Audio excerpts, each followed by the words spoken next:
얼마 전 미국 LA에서는 골프 왕제 타이거 우즈가 교통사고를 당하고 말았습니다. 직접 SUV 차량을 운전하던 그는 갑자기 도로에서 미끄러지면서 중앙 분리대와 도로 표지판 2개와 충돌한 후 도로 밖으로 차량과 함께 전복됐죠. 그런데 이렇게 초대형 사고가 발생하면 보통 운전자가 사망하기 마련이지만 현장에 도착한 경찰은 깜짝 놀라고 말았습니다.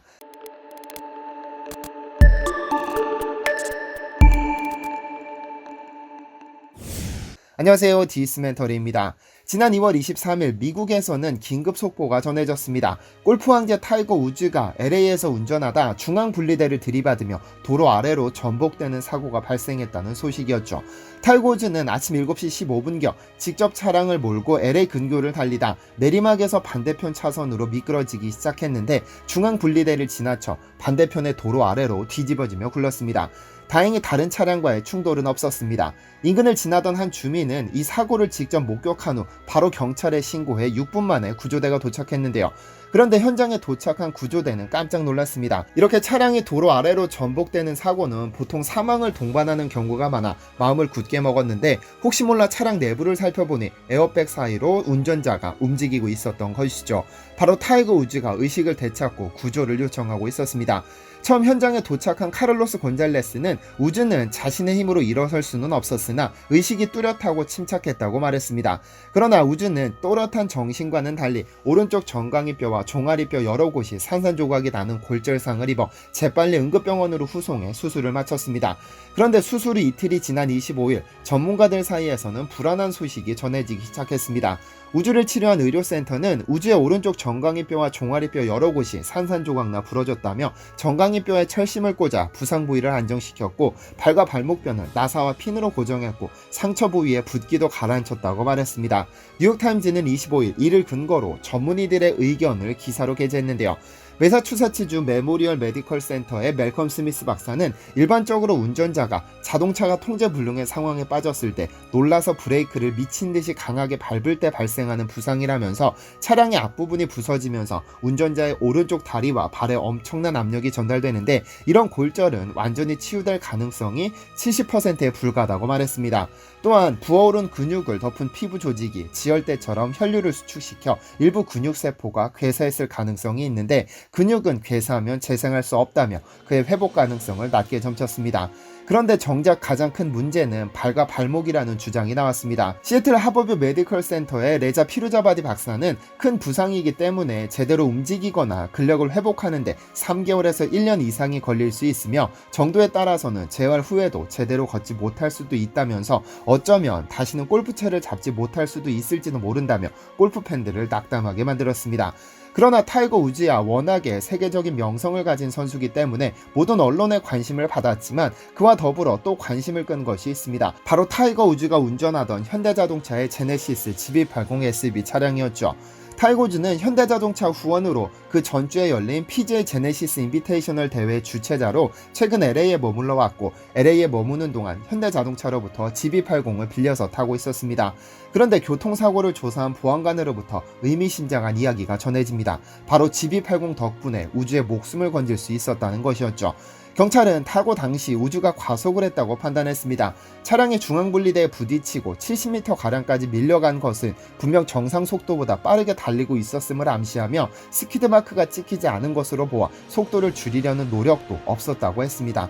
하지만 이렇게 자동차의 앞부분이 완전히 망가질 정도로 대형 사고가 일어났지만 GV80이 우즈를 살린 것 같다고 말했죠. 알렉스 비아노에바 보안관은 차량 앞쪽은 완전히 파손되는 등 모든 게 완전히 부서졌다며 그러나 감사하게도 내부가 거의 온전해서 그가 생존할 수 있는 완충제가 됐고 그렇지 않았다면 우즈의 목숨도 장담할 수 없었다고 말했습니다. 이렇게 큰 사고가 났음에도 차량 내부가 안전할 수 있었던 것은 어떤 이유일까요? 바로 GV80이 안전성을 위해 상당히 힘을 기울였기 때문입니다. 지난 2020년 1월에 출시된 GV80은 제네시스 브랜드를 단 첫 SUV 차량으로 편의와 안전사양이 대거 적용된 모델입니다. 이 차량에는 에어백 10개와 졸음 방지를 위한 운전자 주의 경보, 하고 장애물과의 충돌을 막는 회피 조향 보조 및 전방 충돌 경고 시스템 등 안전 기능을 상당히 강화했죠. 특히 머리 부상과 탑승자들 간의 충돌을 막기 위해 앞좌석에 센터 사이드 에어백을 최초로 적용한 차량이기도 한데요. 운전석 시트 오른쪽 내부에 장착된 이 에어백은 사고 시 운전석과 조수석 사이에 펼쳐져 운전자와 탑승자 간의 충돌을 막는 기능을 합니다. 그래서 차량의 중앙 분리대를 박았을 때 차량의 앞부분은 완파됐지만 내부에서는 에어백이 터지면서 큰 충격을 방지할 수 있었습니다. 자칫 치명적이었을 이 사고가 에어백 덕분에 목숨을 살린 것이죠. 그런데 우리가 흔히 흉기차라고 부르는 것과는 달리 외국에서는 타이거 우즈의 사고를 통해 오히려 GB80의 안전성에 큰 관심을 보이고 있는데요. 사실 대한민국 굴지의 자동차 기업이자 세계에서도 그 성능을 인정받는 현대자동차에 관련된 뉴스마다 항상 등장하는 단어가 있습니다. 흉기차라는 단어입니다. 아무래도 자국민을 호구로 보면서 안전성을 내팽개치고 외항에만 치중한다는 속빈 강정 같다는 의미일 겁니다.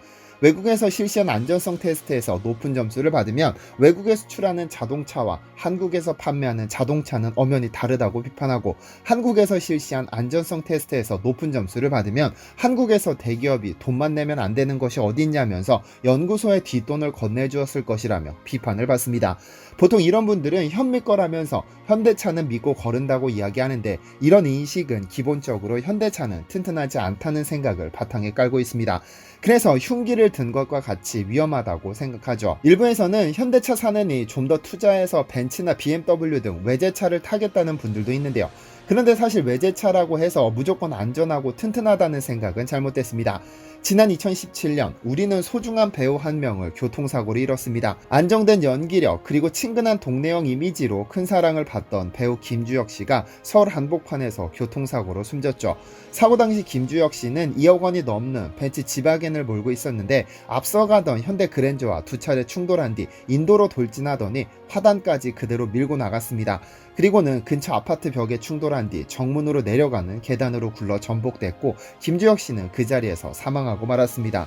사고 차량은 차체가 심하게 찌그러지는 바람에 구조대원이 40분간의 구조작업을 펼친 후에야 구출할 수 있었지만 운전자를 살리지는 못했습니다. 만약 현대차를 흉기차라 부르며 안전성에 의심을 표하는 이들이라면 이 사고에서 지바겐은 멀쩡했어야 합니다. 2억 원이 넘는 벤츠의 고가형 차량이고 중소형 현대자동차 브랜드보다 10배 가까이 비싸니까 10배의 안전성 아니면 최소 5배의 안전성은 갖춰야 하죠. 더군다나 지바겐의 경우 원래 군용차로 최초로 제작된 이후로 내구성을 가장 우선시합니다. 그래서 가장 튼튼한 차, 군용차, 충돌 테스트장 벽도 뚫고 나가는 차 정도로 불려왔는데, 이런 사고가 발생했다면 당연히 아파트 벽까지 뚫고 나갈 정도로 안전해야 하지만 그렇지 못했습니다. 어쨌든 외제차라고 해서 무조건 안전하고 튼튼하다는 것은 아니라는 의미입니다. 지난 2020년 2월 삼성교통문화연구소는 자동차 리콜 현황 및 사고 기록 장치 개선 필요성이라는 보고서를 발표했습니다. 지난 10여 년간 한국에서 발생한 자동차 리콜 현황에 따르면 2012년 국산차 16만 6천 대, 외제차 4만 대, 2013년 국산차 98만 1000대, 외제차 5만 6천 대, 2017년 국산차 167만 4천 대, 외제차 30만 2천 대, 2018년 국산차 202만 4천 대, 외제차 61만 9천 대, 2019년 국산차 139만 3천 대, 외제차 61만 6천 대로 집계됐는데요. 국토교통부 자동차 리콜센터에 접수된 자료를 기초로 주어진 통계이니 수치는 거의 정확하다고 볼 수 있습니다. 그런데 국산차 대비 외제차 리콜 비중은 거의 7대 3을 보입니다. 즉 10대 리콜이 있었을 때 국산차 7대가 리콜될 동안 외제차는 3대가 리콜된 겁니다.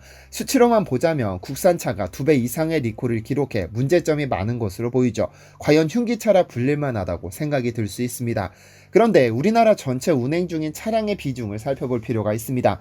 현대자동차는 한국 시장을 완전히 장악해 부동의 1위인 만큼 저 리콜 차량을 전부 현대자동차라고 가정하겠습니다. 2019년 기준 기아자동차를 포함해 현대자동차는 한국에서 126만 대 차량을 판매했고 수입차는 대략 24만 대가량이 판매됐습니다. 이를 2019년 리콜 비중에 적용시켜보면 판매량 기준으로 현대기아차는 외제차보다 대략 5배가량 많기 때문에 리콜 비중도 5배가 되어야 하지만 그렇지 않습니다. 다시 말해 2019년 현대기아차가 139만 3천 대의 리콜이 발생한다면 외제차는 이보다 5배 적은 25만 대 수준에 머물러야 하지만 실제로는 2019년 2019년 61만 6천 대나 리콜됐죠. 물론 당해 연도에 판매된 차량이 리콜되는 경우는 많지 않으므로 정확한 수치라고 볼 수는 없겠지만 생각하는 것만큼 현대 기아차가 성능 면에서 부족하지 않다는 의미입니다. 그런데도 우리가 항상 현대 기아차에 대한 비난의 글을 볼 수밖에 없는 이유가 있죠. 왜냐하면 100만 대를 구매한 사람들이 남기는 글과 30만 대를 구매한 이들이 남기는 글은 그 노출수에 있어서 엄청난 차이를 보일 수밖에 없죠. 더구나 1, 2억 주고 산 비싼 차를 욕하다 보면 그럼 왜 그 돈 주고 그 비싼 차를 샀냐는 비난에서 자유롭지 못하기 때문에 외제차주일수록 이런 불만글을 남길 가능성은 그리 크지 않죠. 일종의 착시 현상인 겁니다. 안전이야 아무리 강조해도 항상 중요한 것이지만 엄연히 세계적인 완성차 기업인 현대 기아차가 일부러 흉기를 만들지는 않겠죠.